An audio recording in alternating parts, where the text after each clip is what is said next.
There was a moment I realized that what I had gone through was not unique. And strangely, that realization changed everything because I started seeing myself in other people. I wonder if that has happened to you as well. Very eye opening. Hi, my name is Lydia, and I share real stories in the context of transition because, change happens around us all the time, every time. But transition is what really happens within us as we navigate those changes that life gives us all the time. And most people are never taught how to navigate that internal process intentionally. So here, we talk about the transitions that quietly shape us: identity shifts, immigration, motherhood, career pivots, mental health, reinvention, rebuilding, and more. Transitions are many, numerous. And because I've lived through many transitions myself, I've moved countries about 3 times, studying over professionally about 3 times as well, becoming a mother far from home 3 times, navigating depression, rebuilding identity, transitioning through military life, and eventually becoming a nonprofit founder and community builder. And through it all, I've learned something important. When transitions go unsupported, people suffer silently.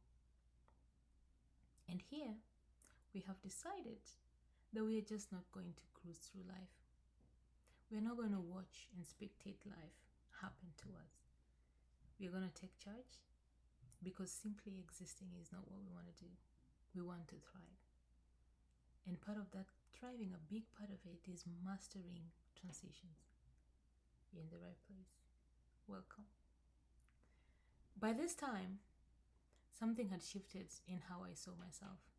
I explained a little bit in the previous episode. If you haven't watched the previous ones, please do, because it gives you context. This is season 7. We have all the way from season 1, and for this is actually season 7, episode 10, the last episode of the season. So there's a lot to catch up on. I hope you do catch up on them. Back to programming.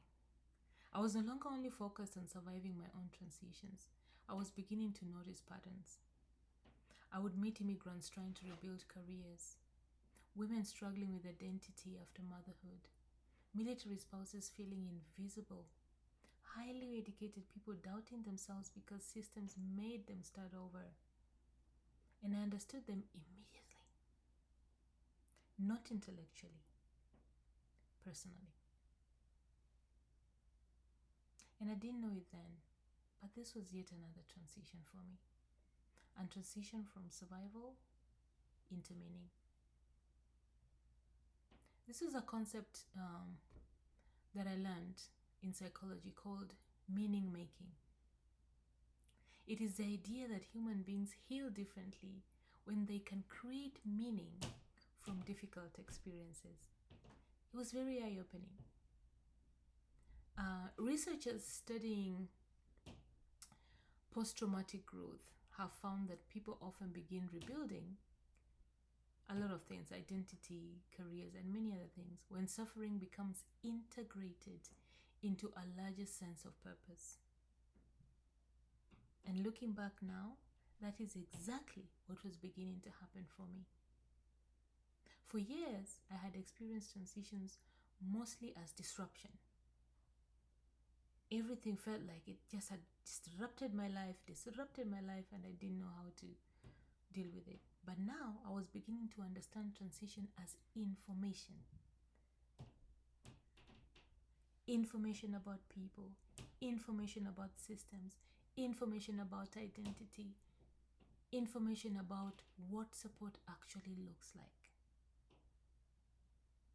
Because remember, now I could identify, wow, these are the types of people, and this is the type of transition, and this is how this type of transition affects this kind of people. This is how this transition affects this kind of people, and this is how this system responds to that kind of transition. This is how this transition is for this people, and this is how they identify themselves or don't know how to identify themselves. This is the kind of transition, and this is how these people are supported or not supported within this system or without that system. So It became a learning experience. And one thing I've realized also is that many people are walking around carrying invisible transitions. They may look functional externally, while internally trying to understand who they are becoming. And because transition is almost and always invisible, people don't always receive support. Tell me how you'd have supported Lydia, for whom a question completely left her speechless. Someone asked me one time, "What do you do?" And I couldn't respond. It completely paralyzed me. I realized I couldn't say I'm a lawyer anymore because apparently my degree was not recognized in America, and that seemed like an identity I couldn't have anymore. Right? It was invisible. Nobody could tell that I had that struggle internally. And there were many others. Even as I had my children, I had this struggle of identifying as a stay-at-home mom because I had negative connotations about it, courtesy of a lot of other things. And I also still couldn't call myself that. So there was always a struggle, and which I know many people do go through. This is because I have supported many who go through those transitions, and I've now understood from myself and them how just complicated transition can be, because it's not obvious. You have changed your location, yes, that's very obvious. It's external. Change is external, immediate, and it's the beginning of something. Transition, on the other hand, is not immediate. It can take a while. You can be in America for 5 years and have never transitioned into America because it's internal.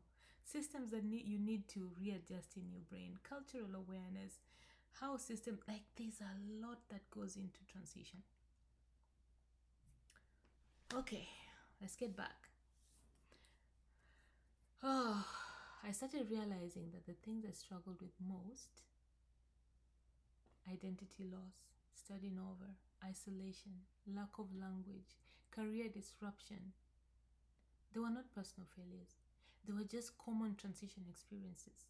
And once I understood that, I stopped seeing myself as broken as I was before, wondering, what's happening to me? Why am I not being normal? One of transition subject matter experts, his name is William Bridges. He talks about transition as a psychological process people go through internally after external change. Because transition starts with an ending, change starts with the beginning. Wow. And one thing he explains beautifully is that people often expect themselves to immediately function normally after life's transitions. But internally, there's usually an adjustment process happening. And when we don't honor that process, we create shame around perfectly human experiences. Like I did. I think this was the beginning of my deeper work. Not just rebuilding my own life, but helping other people understand theirs. Helping people realize you are not weak because transition affected you. You are just human. Another thing I now understand is that before people can move forward intentionally, they often need grounding first. They need language. They need awareness. They need stability. They need compassion. They need to understand what is happening internally. And that is a big part of why I created Grounded Transition. If you're someone navigating change right now, immigration, career shift, motherhood, identity rebuilding, relocation, reinvention, I created a free Grounded Transition checklist to help you begin to understand where you are internally. It's going to be linked below in the comments and also in the description, so find it. And if you want deeper conversations and tools around intentional transition, you can also join our growing community. I will also put the link. Remember, sometimes purpose does not arrive all at once. Sometimes it slowly grows from the places that once hurt the most. And sometimes the thing you thought disqualified you becomes the things that allow you to truly understand other people and to provide for you and them that space to truly heal.